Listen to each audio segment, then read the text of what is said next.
Bismillahirrahmanirrahim. Assalamualaikum warahmatullahi wabarakatuh. Alhamdulillah tuan-tuan, kita jumpa lagi lepas lama cuti beraya. Dan pagi ni macam biasalah kita sambung rutin kita. Dan dalam puasa itu untuk weekend Sabtu Ahad kita baca surah Asy-Syu'ara.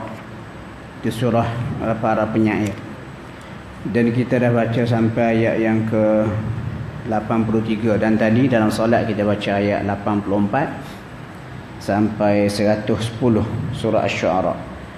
Dan hari ini cerita Nabi Ibrahim alaihissalam dan juga Nabi Nuh. Nabi Ibrahim dan juga Nuh alaihissalam. Dan cerita Nabi Ibrahim dia sambung lagi doa baginda. Kalau kita baca ayat sebelum tu, Allah Ta'ala sebut bagaimana ikrar baginda Nabi Ibrahim dan ayat-ayat sebelum, dan hari ini disambung lagi. Dan banyak pengajaran untuk kita tengok. Dia kata apa? Ayat 84. Dia kata waj'alli, ya Allah jadikan bagiku lisana sidqin. Dia kata lisana sidqin, sebutan yang baik fil akhirin, pada orang kemudian. Maksudnya Nabi Ibrahim ni dia berdoa supaya nama dia tu menjadi sebutan yang baik untuk orang zaman kemudian. Dan ternyata doa Nabi Ibrahim ini memang Allah Ta'ala makbulkan. Sebab apa? Nabi Ibrahim ni antara Nabi yang namanya dikenang, ataupun baginda ni disayangi oleh semua agama dunia. Contoh Yahudi, Nasrani, semua beranggapan Ibrahim ni datuk mereka. Sama juga orang Mekah, waktu sembah berhala ataupun pada zaman Nabi, mereka berbangga. Dia kata Kaabah ni adalah warisan Nabi Ibrahim.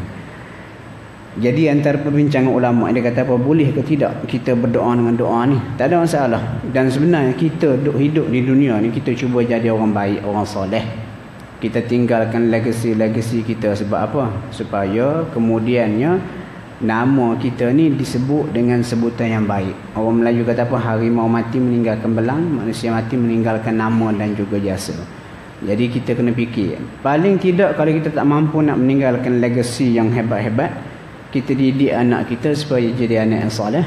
Dan bila anak kita ni anak yang soleh, lepas kita mati, orang pun kata untung si fulan bin si fulan tu. Sebab apa? Dia ni orang soleh, dia didik anak-anak jadi anak yang soleh. Dan anak dia yang soleh tu buat baik, doakan dia. Ini antara benda yang boleh kita buat lah. Kemudian seterusnya Nabi Ibrahim berdoa lagi. Dia kata waj'alni min warathati jannatin na'im. Dia kata jadikan aku ni Allah pewaris syurga yang penuh nikmat. Dan kenapa di sini Nabi Ibrahim guna perkataan pewaris? Sebab waris ni benda tak diusahakan. Contohlah kita ni kerjanya biasa-biasa. Ayah kita ni orang kaya. Bila ayah kita meninggal dunia, kita tu dapat harta dia sekaligus. Kita tu jadi kaya. Itulah umpamanya syurga ni. Syurga ni kalau kita nak harapkan amalan kita yang tak seberapa ni, payah nak masuk syurga. Tetapi Allah Ta'ala beri juga syurga. Sebab itulah seolah-olah kita ni mewarisi syurga atas rahmat Allah. Sebab tu perkataan waris tu penting. Sebab nak menyedarkan kita ni tak seberapa. Kemudian seterusnya ayat 86 tu Nabi Ibrahim berdoa. Dia kata waghfir li abi innahu kana minadh-dhalin. Ampunkanlah ayah aku, dia tu orang yang sesat. Dan ayat ni tuan-tuan kena ingat, ayat ini Nabi Ibrahim berdoa sebelum baginda tahu ayah dia ni mati kafir. Selepas dia dapat tahu ayah dia ni memang mati dalam keadaan kufur, dia tidak lagi berdoa kepada ayah dia. Ini panjang cerita dalam surah-surah lain. Lepas tu dia berdoa lagi, wala tukhzini yauma yub'atsun. Jangan kamu hina aku ya Allah pada hari pembalasan. Hari manusia dibangkitkan. Hina di sini maksudnya masuk neraka lah. Dan bila baca tafsir ayat ni ada cerita yang menarik, iaitu kisah Nabi Ibrahim di akhirat besok bertemu di pada mahsyar, bertemu dengan ayah dia Azar. Bila ayah dia datang jumpa dengan dia, disebut dalam hadis Sahih Bukhari, muka ayah dia penuh dengan debu dalam keadaan muram. Dia jumpa dengan Nabi Ibrahim minta tolong. Dan Nabi Ibrahim kata dah. Nabi Ibrahim kata, bukankah aku dah bagi tahu kepada kamu dahulu semasa di dunia, dengar cakap aku, tapi mu degil, mu sembah juga berhala tu. Lepas tu ayah dia berkata, aku dengar dah sekarang.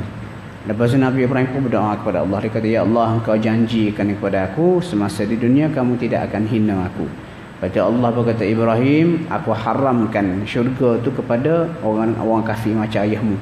Panjang hadis tu. Kemudian ni Allah Ta'ala pun tukar Nabi Ibrahim, ayah Nabi Ibrahim tu menjadi seekor dubuk hyena yang bergeluman dengan najis, kemudian dibuang ke dalam neraka. Ulama hadis bincanglah kenapa dubuk, kenapa bergeluman dengan najis. Sebab kalau ayah dia tu kekal dalam rupa yang sama, Nabi Ibrahim masih lagi ada kasihan belas. Tapi bila dah ditukar menjadi binatang yang kata-kata kotor, keji seperti hyena, bergeluman dengan najis, Nabi Ibrahim dah hilang rasa kasih sayang kepada ayah dia. Itu pun rahmat untuk Nabi Ibrahim lah. Kemudian Nabi Ibrahim sebut lagi, ni cerita kiamat lebih kurang lah. Dia kata kiamat tu punyalah teruk. Dia kata yauma la yanfa'u malun wala banun, hari yang tidak berguna lagi harta dan juga anak pinak ataupun pengikut, illa melainkan man atallaha biqalbin salim, siapa datang kepada Allah dengan hati yang salim, suci, bersih.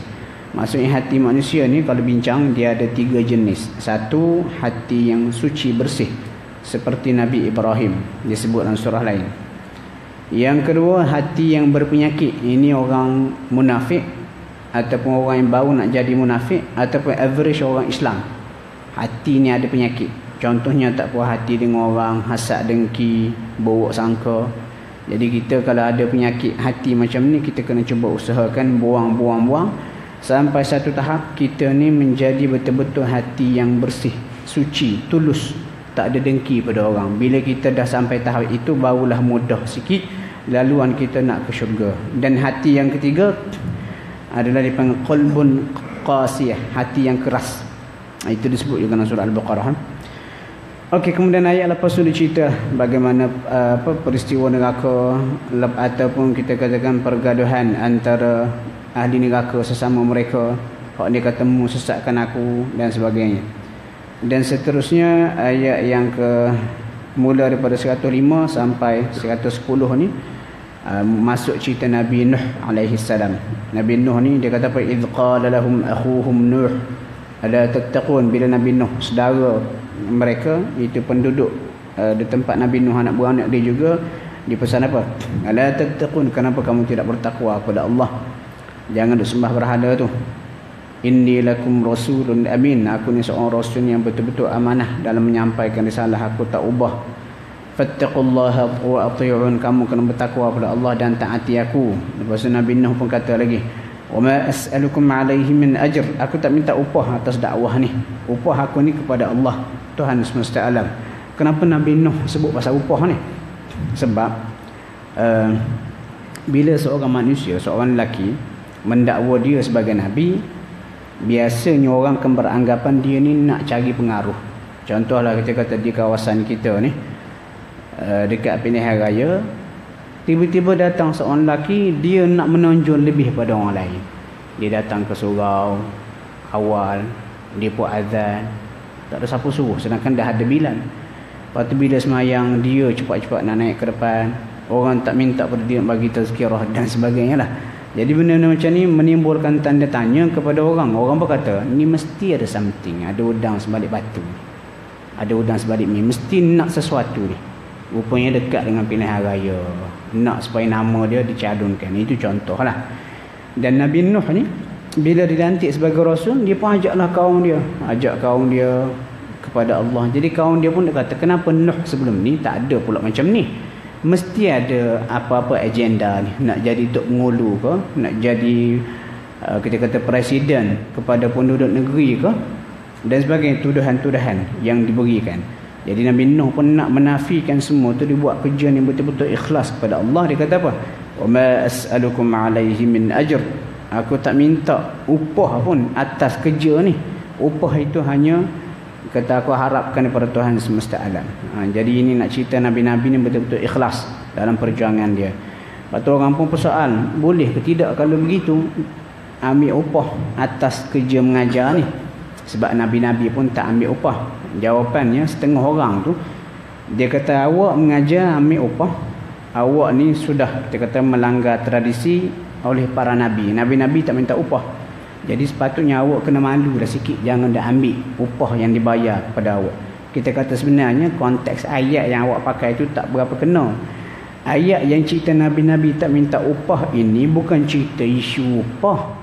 Cerita dari Nabi-Nabi tidak ada kepentingan, dan apa yang disampaikan oleh para Nabi betul-betul ikhlas kerana Allah. Adapun mengajar ambil upah ni, kita kena tengok dalil lain. Ada dalil lain pula.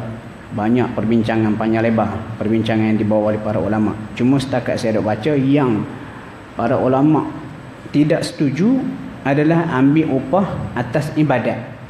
Contoh lepas semayang jumpa dengan Tok Imam tadi, saya semayang sunat. Mana upahnya saya semayang tadi? Ataupun kita baca Quran, lepas kita baca Quran kita berjumpa dengan apa? Tuan rumah, saya baca Quran tadi, bagilah harga upah saya baca Quran tadi RM10. Itu hak diharamkan oleh kita kata para ulama lah.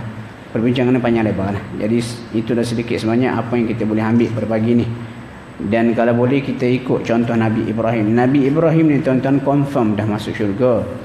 Dan para Nabi nama mereka ni confirm dah harum. Tetapi tetap juga mereka berdoa supaya nama mereka ni menjadi sebutan yang baik kemudian hari selepas mereka mati. Berdoa juga supaya kita kata apa, menjadi pewaris syurga. Ini Nabi-Nabi ni hak confirm dah masuk syurga. Kita hak tak berapa nak confirm ni perlu gandakan lebih-lebih lagi. Allahu alam, setakat tu dulu. Kita sambung lagi pagi besok. Dan pagi besok kita akan masuk dua cerita. Cerita Nabi Nuh sambungan dan juga cerita Nabi Hud alaihi salam. Dan besok dalam cerita Nabi Hud alaihi salam ada satu ayat yang orang kita duk sebar hari tu ayat sakit pinggang, wa idza batashtum jabbarin. Ada cerita dia tu yang kita akan bincang. Betul ke tidak ayat tu buat sakit pinggang? Allahu a'lam. Assalamualaikum warahmatullahi wabarakatuh. Assalamualaikum warahmatullahi wabarakatuh. Alhamdulillah kita bertemu lagi pagi ni. Dan pagi ni kita sambung lagi surah Asy-Syu'ara. Semalam kita berhenti ayat 110. Hari ini sama ayat 111. Hari ini ayat 111 sampai 136.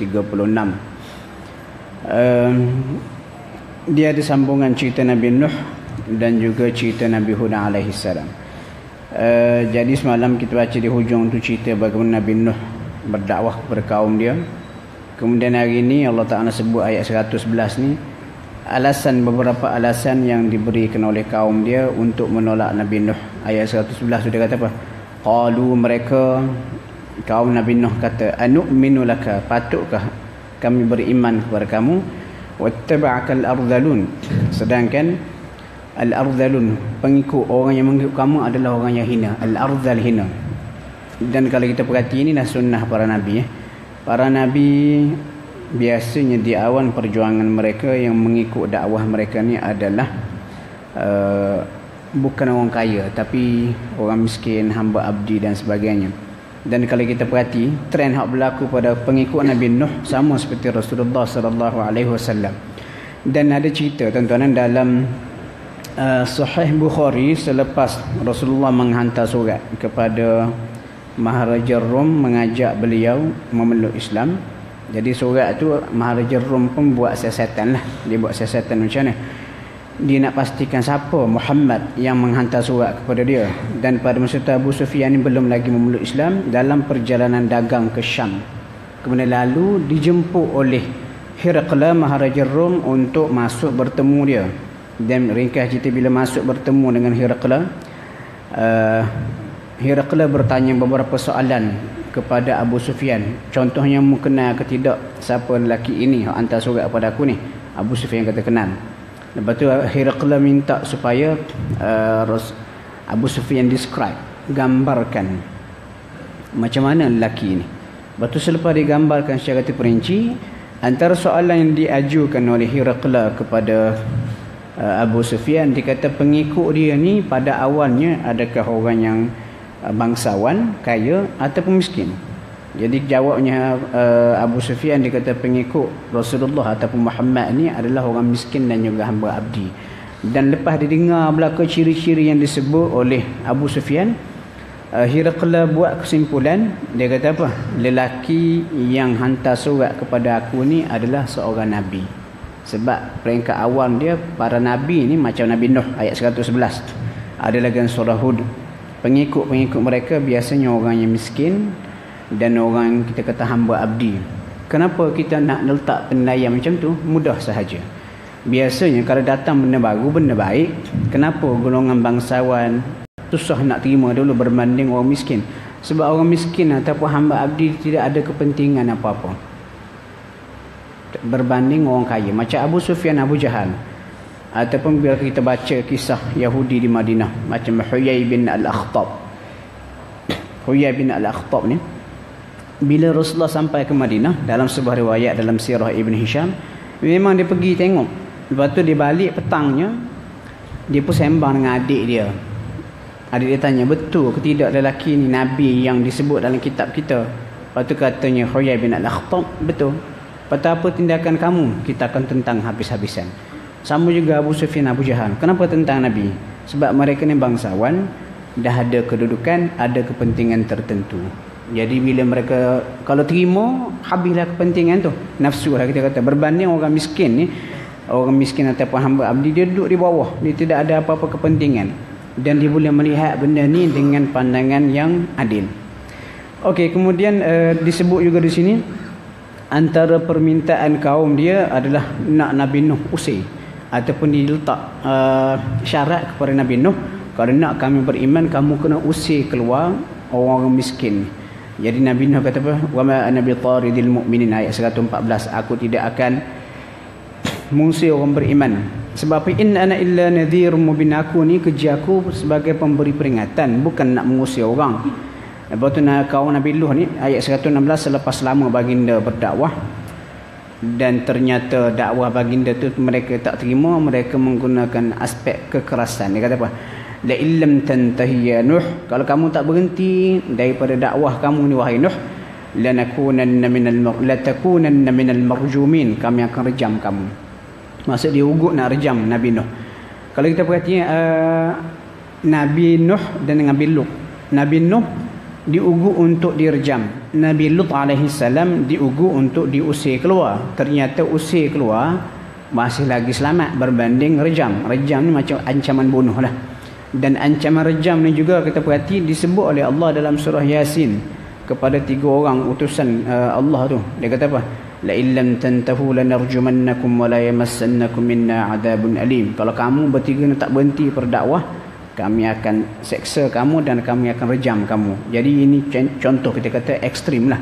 Sedangkan Nabi Nuh ni ajak kepada menyembah Tuhan yang satu. Tidak ada hilang pun kita kata kepentingan mereka, tapi sebab degil tu. Okey, berikutan itulah barulah Nabi Nuh berdoa, dan dia berdoa supaya dia diselamatkan. Dan kalau kita perhati dalam Quran banyak disebut cerita doa Nabi Nuh ni. Antara doa baginda yang sangat kita kata menarik dan berkesan dalam surah Al-Qamar, tak sebut sini. Dia kata anni maghlubun fantasir, aku ni dikalahkan, tolonglah aku. Lepas tu barulah kita kata banjir itu berlaku. Okey, habis kemudian mula pada 123 sampai 136 ni cerita Nabi Hud alaihi salam. Dan Nabi Hud alaihi salam diutus kepada kaum Ad. Ringkas cerita kaum Ad ni tuan-tuan disebut dalam surah Al-A'raf. Mereka ni diberi kekuatan fizikal dan juga tamadun lebih pada orang lain. Kalau orang average orang lain mungkin tingginya lebih kurang dalam, kalau kita kata dalam 5 ke 6 kaki. Tetapi kaum Ad ni memang diberikan fizikal lebih. Boleh kita kata macam anggaran 8 ke 10 kaki ketinggian dia. Dan mereka ni ada tamadun yang cukup hebat. Dan bila ada tamadun cukup hebat, fizikal pula tinggi kuat, mereka ni jadi jahat lah, pembuli. Dan dia tengok Allah Ta'ala sebut pada ayat 128 ni, dia kata atabnuna bikulli ri'in ayatan ta'bathun, patut ke tidak kamu bina di setiap tanah tinggi tu bangunan-bangunan besar, ta'bathun, sia-sia. Maksud tak guna bangunan tu, buat rumah besar-besar sebagai satu cara nak menjaga status. Rumah siapa besar tu, oh ni rumah si fulan bin si fulan. Ini perangai kaum Ad. Jadi kita kena beringat ni. Kadang-kadang benda ni pun berlaku kepada umat Islam. Bangunan tu tak pakai pun, tapi oleh kerana duit melimpah-limpah ni, buat juga bangunan sebagai image walaupun benda tu tak pakai. Sedangkan ada lagi orang lain yang memerlukan. Lepas tu watattakhiduna masani'a la'allakum takhludun. Kamu ni pula membina masani', benteng ataupun kita dinding-dinding yang kukuh. Apa sebab? La'allakum takhludun, dengan harapan kamu ni nak kekal, tak nak mati. Tengok dua dah perangai. Pertama, membazir, sombong. Yang kedua, tak nak mati. Sedangkan mati satu hakikat.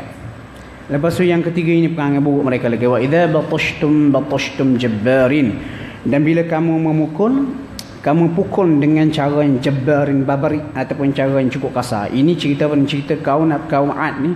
Biasalah bila dah besar, kuat, ada tamadun, harta banyak, biasa mereka akan menindas orang lain. Dan ditindas, kita kata bangsa-bangsa lain pada mereka. Kalau orang lalu berdagang ikut negeri mereka, mereka rampas, mereka rompak samun. Dan antara perangai buruk mereka lagi, mereka ni batashtum, suka pukul ataupun membuli. Dia buli orang. Kaum Ad ni suka buli orang. Jadi tuan-tuan tengok ayat ni wa idza batashtum jabbarin, popular dalam kita kata 2-3 bulan lepas. Keluar di TV ada seorang ustaz tu kata ayat ni untuk sakit pinggang ataupun sakit lutut. Wa idza batashtum jabbarin. Betul ke tidak ayat sakit lutut?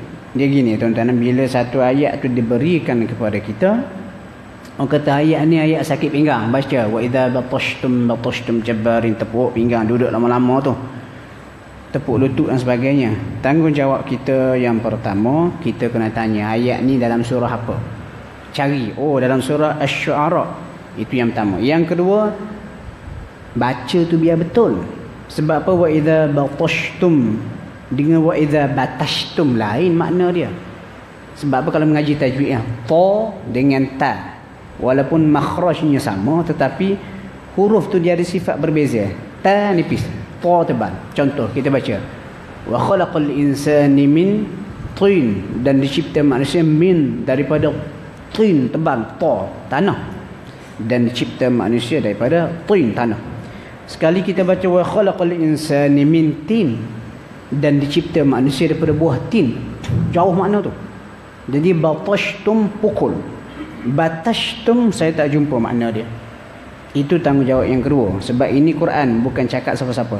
Yang ketiga, bila kita dah tahu surah mana, sebut pun dengan cara yang betul, mengikut kata sebutan bahasa Arab yang fasih.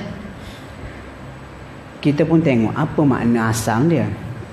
Maksud asal ayat ni tuan-tuan cerita mengenai kejahatan kaum Ad. Kaum Ad ni macam saya katakan tadi, mereka ni fizikalnya besar, kuat, tamadunnya hebat, kaya. Jadi mereka suka membuli orang. Jadi kita berkata dia cara mereka buli, mereka pukul dengan cara yang kasar. Jadi kita pun tengok apa kaitan pukul dengan cara yang kasar dengan ubat sakit pinggang, ubat sakit lutut, sakit betis dan sebagainya. Itu yang ketiga. Kita faham konteks tu dulu. Lepas tu boleh ke tidak nak guna untuk sakit pinggang, sakit lutut dan sebagainya? Kita kata boleh, dibenarkan. Sebab apa? Itu berdasarkan pengalaman orang soleh. Memang ayat ni popular. Ramailah kita kata tokoh-tokoh hebat di Malaysia ni, kita kata orang baik, orang soleh, diguna ayat ni untuk sakit pinggang dan sebagainya. Boleh tu macam mana? Sebab ia berdasarkan keyakinan pembaca, bukan ayat ni untuk ni. Kalau kita yakin bismillah tepuk pinggang pun hilang sakit tu. Cuma ambil tabarruk pada ayat tu saja. Jadi kesimpulan tuan-tuan, boleh ke tidak idza batashtum jabbarin, nak pukul orang, wa idza batashtum jabbarin, nak hilangkan sakit lutut, sakit pinggang, boleh, tak ada masalah. Cuma tanggungjawab kita kena faham dulu ayat ni mengikut apa yang Allah nak sampaikan. Kita tak mau ustaz ayat ni ubat sakit pinggang, baca tepuk pinggang. Kita pun tanya balik, ayat ni cerita apa sebenarnya? Saya tak tahu, tapi ustaz tu cakap, tok guru saya cakap ubat ni sakit pinggang. Tak kenalah. Sepatutnya ustaz ayat ni berdasarkan pengalaman si fulan bin si fulan, dia kata boleh hilangkan sakit pinggang. Kita tanya balik, ayat ni cerita apa? Dia kata ayat ni sebenarnya cerita kejahatan kaum Ad. Kaum Ad suka buli orang. Walaupun begitu, ayat ni Al-Quran, dia ada keberkatan tersendiri. Dan kalau kita baca dengan penuh keyakinan, dia boleh hilangkan sakit pinggang. Sekadar tu sahaja. Kita tak maunya, okey tuan-tuan, hari ni saya nak bagi ayat jampi. Ayat 130 surah Asy-Syu'ara, ayat sakit pinggang, tepuk pinggang. Orang bertanya, cerita apa? Tu saya tak peduli. Janji tuan-tuan boleh hilangkan sakit pinggang. Nampak sangat tidak beradab dengan Al-Quran. Sebab tu tuan-tuan kena jaga adab dengan Al-Quran. Kita kena tunaikan hak Allah terlebih dahulu pada ayat Al-Quran. Dan kalau kita berterusan hidup dengan cara begini, ayat ni untuk ni, ayat ni untuk ni, apa maksud sebenarnya ayat ni? Saya tak tahu. Saya tak tahu. Tapi ayat ni tok guru saya bagi tahu untuk ni. Itulah sebabnya umat Islam tak berubah. Walaupun Al-Quran duduk depan mata, ubat duduk depan mata, tak berubah. Sebab apa? Salah baca, salah faham. Banyaklah contoh-contoh lah. Ini antara satunya. Tapi tuan-tuan jangan salah faham. Jangan duk kata saya kata ayat ni tak boleh, Al-Quran tak boleh jadikan ubat. Kita nak ajar di sini prioriti, keutamaan, apa dulu dan sebagainya. Dan pernah sekali saya ceramah di sebuah tempat, kita cerita benda macam ni lah. Kita dah explain, tiba-tiba ada seorang angkat tangan mencelah, dia macam petikai. Dia kata, Ustaz, Al-Quran ni ada banyak tafsiran, tafsiran zahir, tafsiran batin dan sebagainya, tafsiran tersirat sebalik tu. Kalau kita tak boleh kata macam tu. Saya kata, tuan faham ke tidak? Saya nak cerita sekarang ni prioriti kita kepada Al-Quran. Kita tak mahu ayat ni untuk ni, makna asal yang Allah Ta'ala nak sampaikan kita tak faham. Contoh lain ni yang terakhir kalau saya nak bagi, ayat 1000 dinar. Ayat 1000 dinar baca murah rezeki. Amallah kawan tu ayat 1000 dinar. Sampai apa, baca lepas sembahyang. Lepas tu dia kata, lepas saya amal ayat ni saya murah rezeki. Kita tanya balik dia, ayat 1000 dinar ni dalam surah apa? Dia kata surah At-Talaq. Okey, satu At-Talaq, surah cerai. Ayat 1000 dinar ni cerita apa sebenarnya? Allah Ta'ala kata, wa man yattaqillah. Lepas tu tuan-tuan kena ingat, ayat 1000 dinar ni tidak boleh dibaca dalam solat, sebab dia tidak lengkap. Kalau kita perhati ayat 1, 2, 3, ayat 2 dan 3, ujung dia ambil ujung daripada awal, fa idza balaghna ajalahunna fa amsikuhunna, sampai hujung. Sebelum tutup Allah kata, wa man yattaqillaha yaj'al lahu makhraja. Habis ayat kedua. Ayat ketiga mula, wa yarzuqhu min haitsu la yahtasib. Kita ni pula dah amal ayat tu, dah hafal ayat tu, kita pun mula wa man yattaqillah sampai habis surah At-Talaq. Macam kita ambil bismillahirrahmanirrahim, rabbil alamin arrahmanir rahim, kita tinggal alhamdulillah. Jadi kalau nak baca juga ayat ni dalam solat, dia kena baca secara lengkap, baca daripada fa idza balaghna ajalahunna sampai habis. Adapun di luar solat nak baca sebagai wirid tak ada masalah. Kenapa? Ada pahala pada huruf Al-Quran. Cuma kesilapan kita, ayat 1000 dinar murah rezeki. Kita pun tengok orang yang amalkan ayat 1000 dinar, tak nampak pun dia ni sebagai seorang yang bertakwa. Ayat tu kata apa? Siapa yang bertakwa kepada Allah dalam urusan cerai. Maksud sebenarnya ayat ni, sebab ayat surah At-Talaq daripada awal ayat kedua tu dia kata apa? Bila kamu ceraikan isteri kamu, macam mana cara-cara dia mengikut sunnah. Lepas tu di hujung tu Allah kata, siapa yang bertakwa kepada Allah dalam urusan cerai, akan diberikan jalan keluar kepada dia. Maksudnya mungkin isteri dia insaf, dia sendiri pun mendapat ketenangan, dia pun rujuk balik kepada isteri dia. Isu takwa dalam cerai. Lepas tu sampai habis lah. Orang bertanya, boleh ke tidak Ustaz untuk murah rezeki? Boleh, tak ada masalah. Amal ayat ni kau untuk murah rezeki? Tak semestinya amalkan ayat ni untuk murah rezeki. Jadi untuk murah rezeki buat macam mana Ustaz? Allah kata bertakwa tu. Contoh ada dua orang lelaki ya. Seorang ni tidak bertakwa, semayang tunggang langgang, anak isteri tidak bentuk aurat, dia amal ayat ni, wa man yattaqillaha yaj'al lahu makhraja. Orang kedua, orang yang soleh, dia jaga hubungan dengan Allah, betul-betul bertakwa kepada Allah, dan dia tak amalkan ayat ni. Agak-agak siapa hak dapat jalan keluar murah rezeki?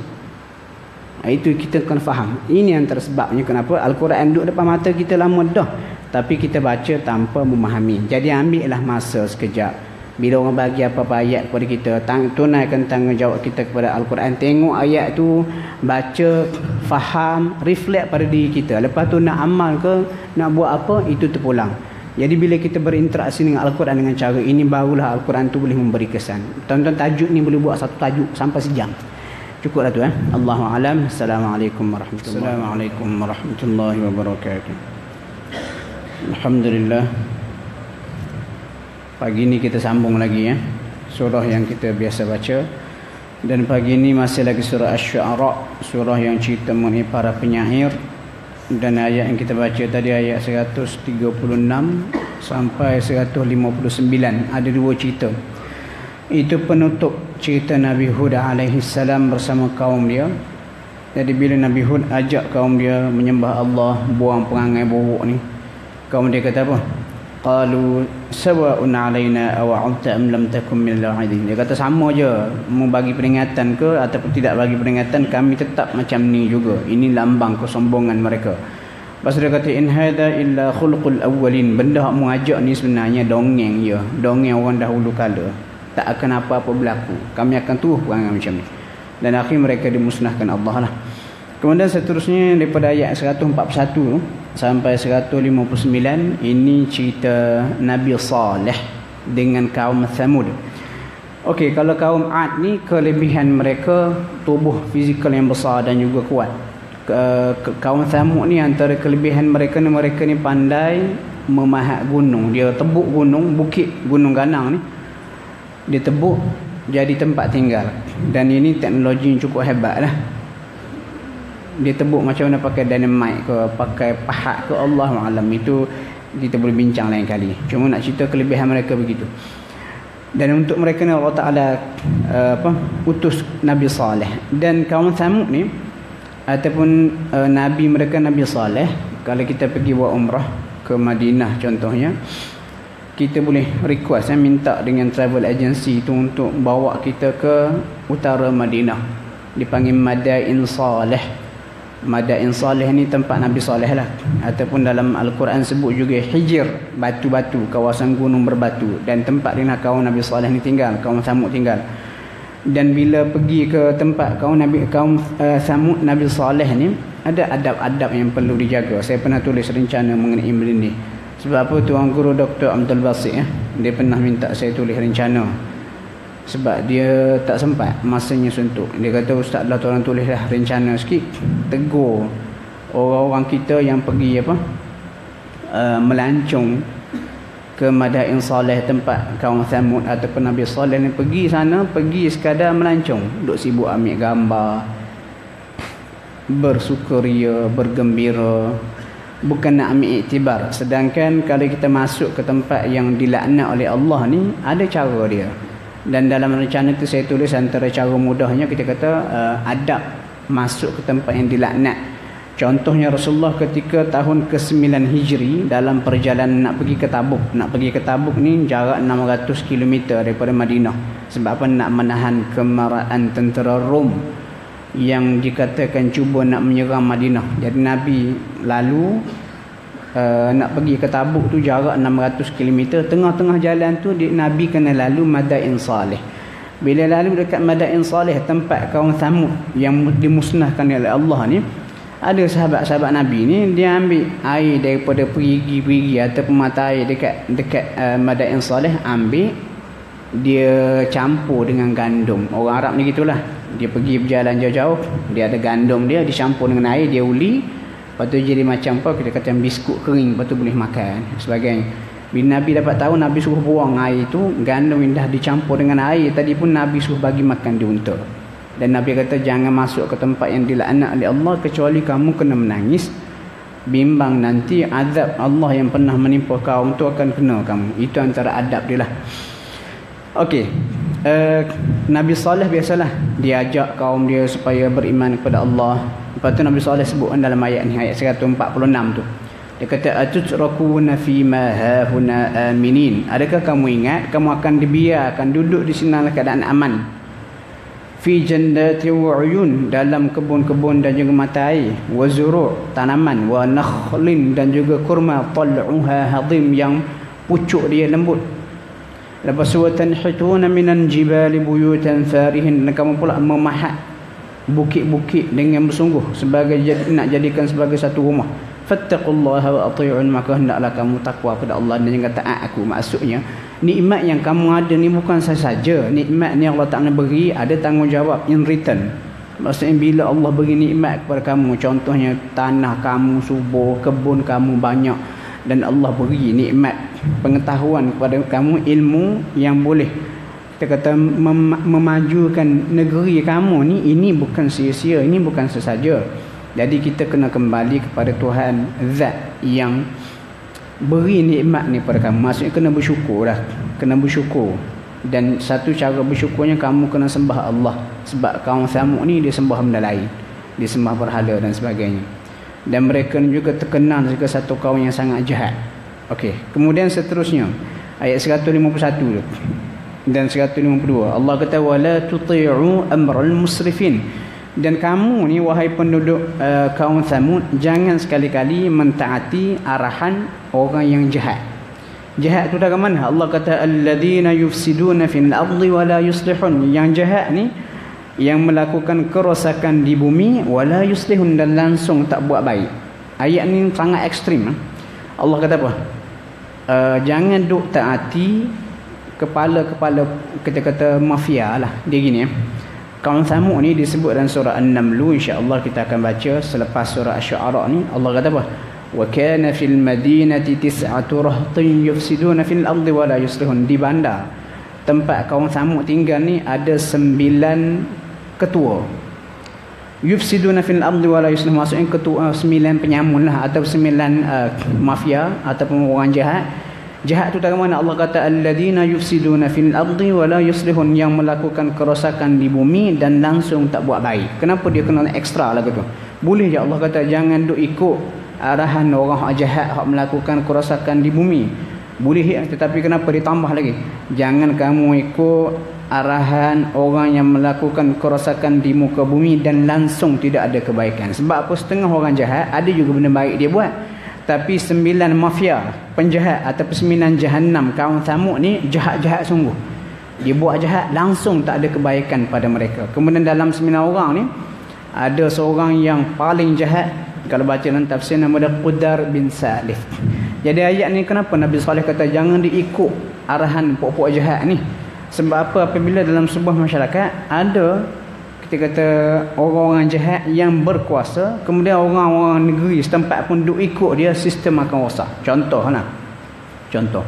sebuah negara ataupun sebuah negeri ataupun sebuah komuniti ada otoriti dia yang dilantik, ada polisnya, ada kerajaannya dan sebagainya, tetapi pada masa yang sama ada gangster ataupun ada penyamun, ada penjahat yang duduk di situ berpengaruh.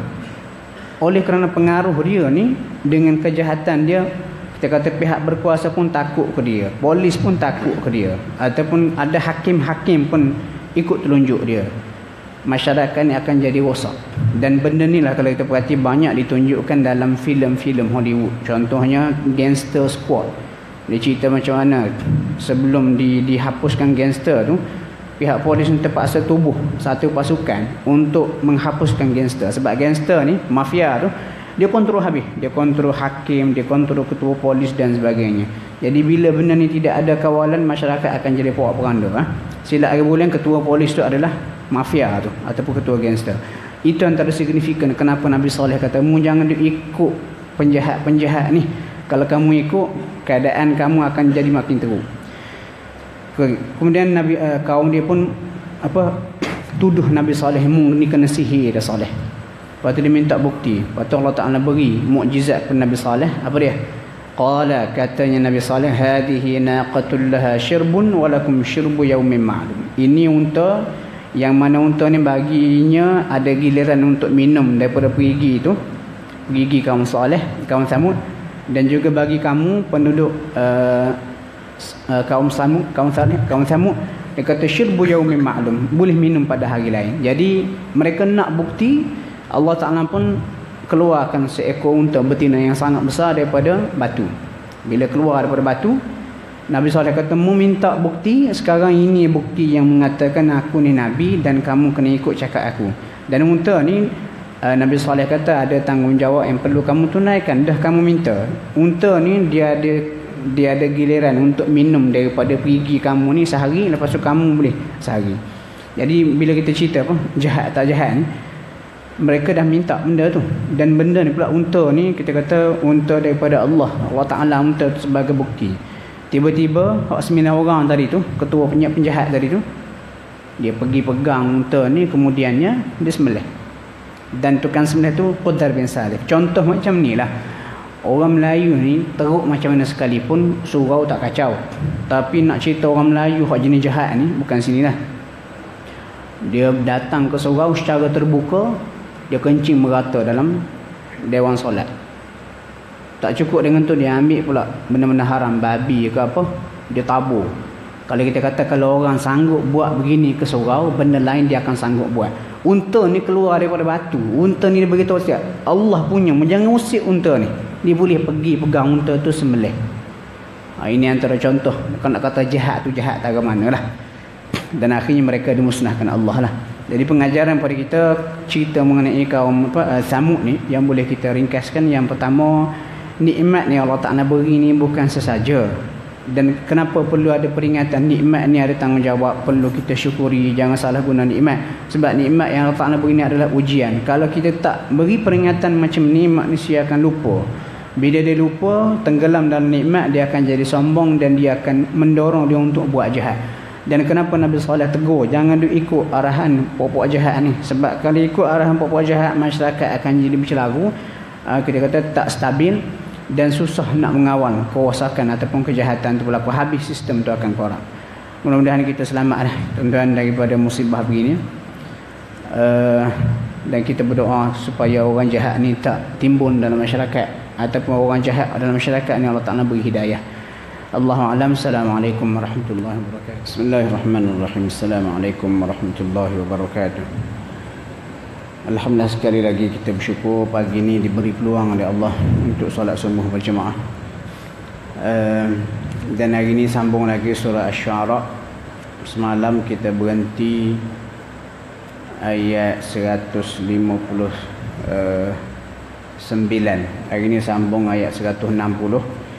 Dan hari ini Allah Ta'ala cerita pula dua Nabi, kisah dua orang Nabi, iaitu Nabi Lut alaihissalam dan juga Nabi Syu'aib. Cuma yang menarik sikit, Nabi Syu'aib ni dalam ayat yang kita akan bincang ni, dihantar juga kepada penduduk Aikah. Aikah ni kawasan belukar, dan katanya kalau baca dalam tafsir, Aikah ni negeri ataupun kita kata kampung lah, kampung ataupun daerah yang bersebelahan dengan Madian. Nabi Syu'aib berasal pada Madian. Jadi rupanya Nabi Syu'aib ni mengikut setengah ulama tafsir diutus kepada dua tempat. Madian, itu kampung asal dia sendiri. Kemudian diutus juga kepada penduduk Aikah. Nanti kita akan bincang apa perangai kaum penduduk Aikah ni. Okey, sebelum tu ayat 160 ni sampai 175 cerita Nabi Lut alaihissalam. Dan kalau kita perhati Nabi Lut ni, masalah yang timbul dalam kalangan kaum Nabi Lut ni adalah masalah moral. Walaupun begitu, mereka ni pun ada juga masalah akidah. Akidah mereka teruk jugalah. Mereka tidak menyembah Allah, menyekutukan Allah, tidak bertuhankan Allah. Cuma berbanding dengan kaum-kaum lain, kaum Nabi Lut ni terlalu menonjol jenayah, dia kata seksual dia tu, menyebabkan fokus tu lebih di situ.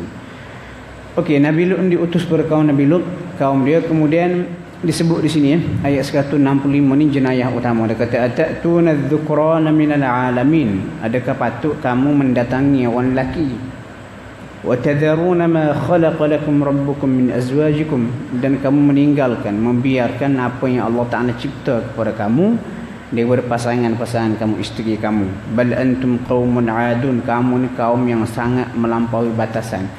Jadi ayat ni kalau kita perhati, Allah kata masalah mereka ni duk, kita kata mendatangi ataupun bersetubuh sesama jantina dan membiarkan pasangan-pasangan isteri yang dijadikan, Allah Ta'ala jadikan secara fitrahnya untuk mereka.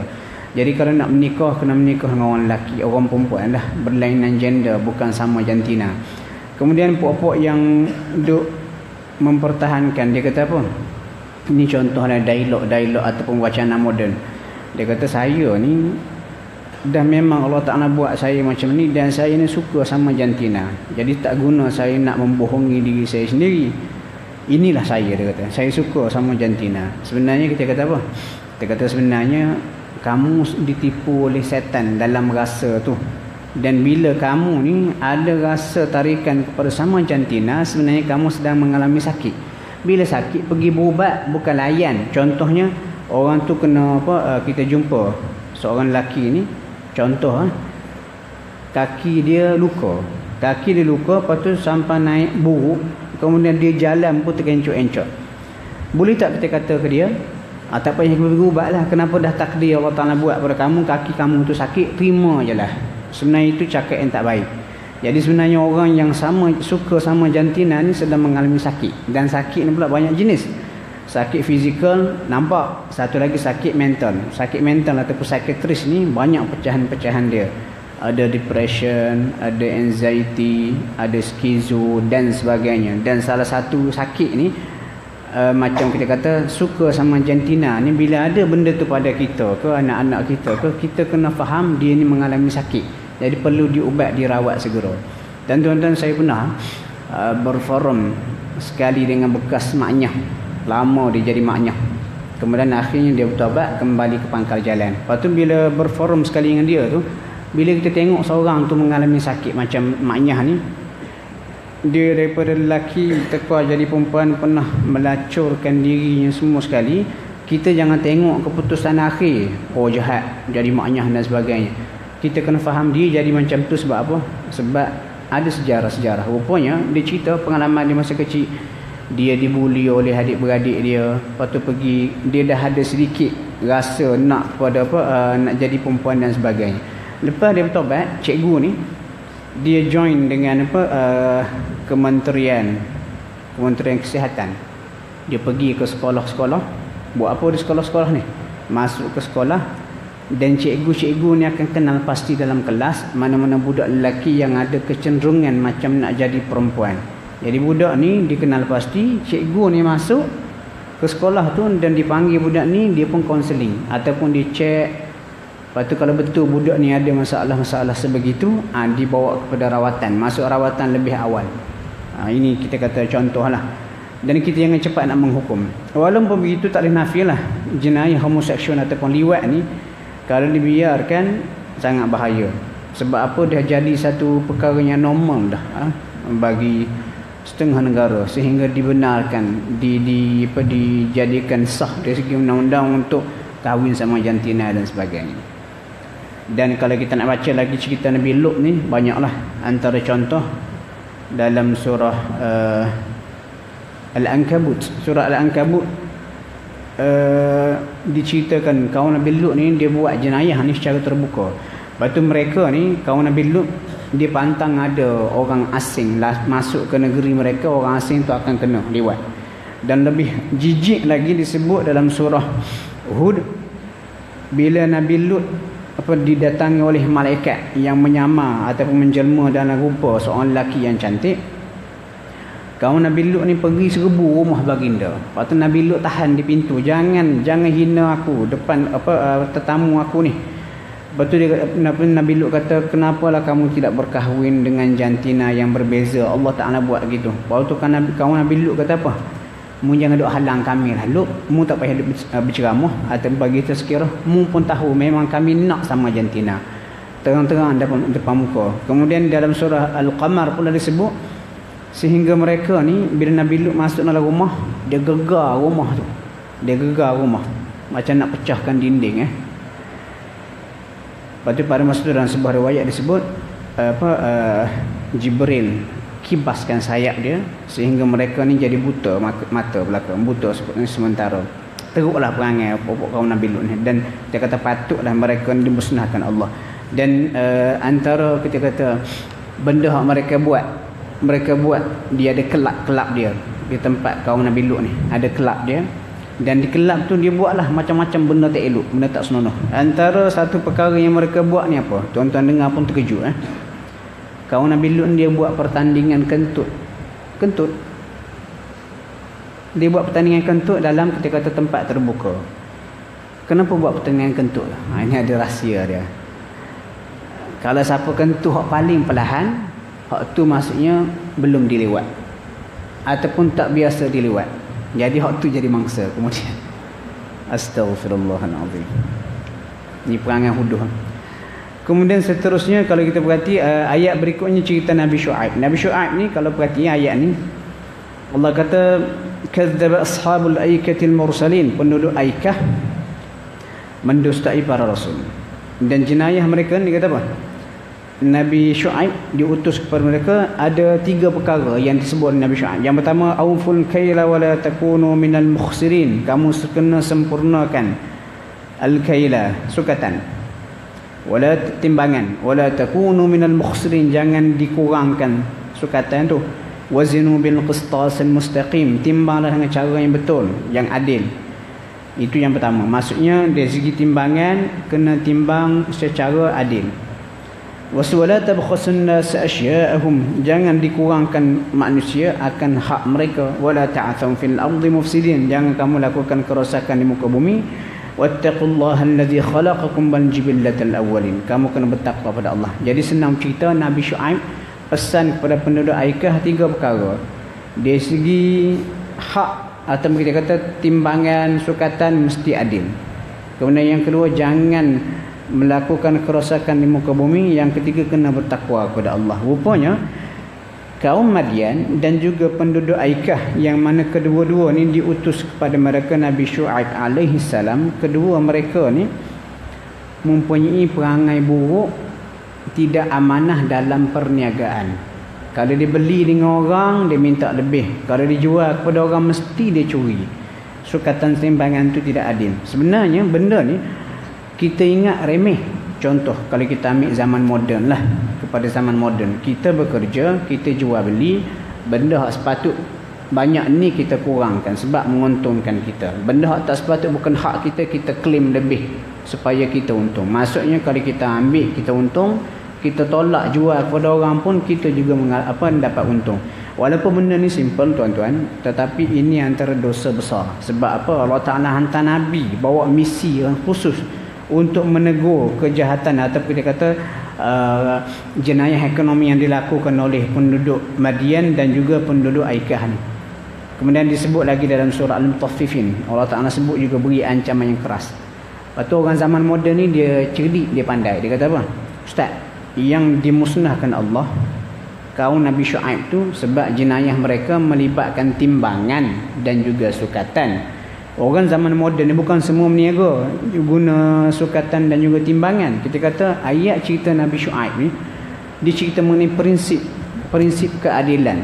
Sekarang ni kalau kita nak luaskan, contoh awak kerja, majikan awak kata apa? Majikan kata kita masuk pukul 8 ataupun sehari kita kerja 8 jam. Tetapi kita curi sikit masa pada waktu makan atau minum pukul 10, kita curi sikit masa pada waktu lunch. Maksudnya sepatut 8 jam kurang, jadi 7 jam 45 minit, 15 minit kita dah curi. Itu dah masuk mengurangkan hak majikan. Lepas tu bila time gaji, kita nak cepat, kita nak lebih. Itu satu contoh. Satu contoh lagi, contohnya kita kata kontraktor yang buat projek, sepatutnya harga nilai projek tu yang dinilai katakanlah 1 juta, tapi dia markup sebab nak bagi sana bagi sini. Patut oleh kerana banyak sangat markup ni, dia pun nak juga untung. Sepatutnya projek tu besi kena banyak ni, dia kurangkan besi untuk dapat keuntungan. Jadi kita kata semua benda sekarang ni melibatkan amanah hak orang, kita kena jaga. Kalau kita tak jaga, kita kena ingat ancaman Allah yang pernah berlaku pada kaum Madian dan juga Thamud. Okey, kalau kaum Madian dan juga penduduk Aikah ni dimusnahkan Allah oleh petaka daripada langit. Zaman sekarang ni kalau sekiranya tidak amanah tu berlaku, dia akan melibatkan banyak benda lain. Contohnya ketirisan projek, buat masjid, buat sekolah runtuh belaka. Kalau masa sekolah tu runtuh, jambatan tu runtuh, ada orang yang meninggal dunia dalam bencana tu, kita kena sedar benda tu akan kembali kepada pihak yang tidak amanah, melibatkan semua aspek. Jadi kita kena sedarkan macam tu. Sebab tu tuan-tuan, ayat Quran ni relevan sepanjang zaman. Dan cara nak jadikan ayat Quran ni relevan, kita kena bawa ke dalam sudut-sudut yang praktikal dalam masyarakat, supaya orang sedar benda ni memang tidak amanah, sangat teruk. Dan saya ingat lagi tahun 90, tahun 2000, masa saya duduk di Taman Tun, ada sebuah masjid baru nak dibesarkan. Saya sembang dengan pengurusi itu, dah almarhum. Sembang dengan dia, tanya kenapa tak buat lagi projek ni Ustaz. Dia kata, Ustaz, sekarang ni nak buat masjid bukan bayar rasuah, nak cerita benda berakau-umbi. Jadi kalau kita biarkan benda ni, semua benda nak kena tunggu SPRM siasat baru nak bergerak dengan cara yang betul. Jawab dia, susahlah hidup kita sebagai rakyat. Jadi sepatutnya benda ni kena terap daripada awal lagi, dan dengan ayat-ayat Al-Quran seperti yang kita bacakan tadi. Allahu a'lam. InsyaAllah kita sambung minggu depan nanti kita sambung cerita ada satu lagi cerita, adalah perbincangan cukup menarik insya-Allah. Assalamualaikum warahmatullahi wabarakatuh.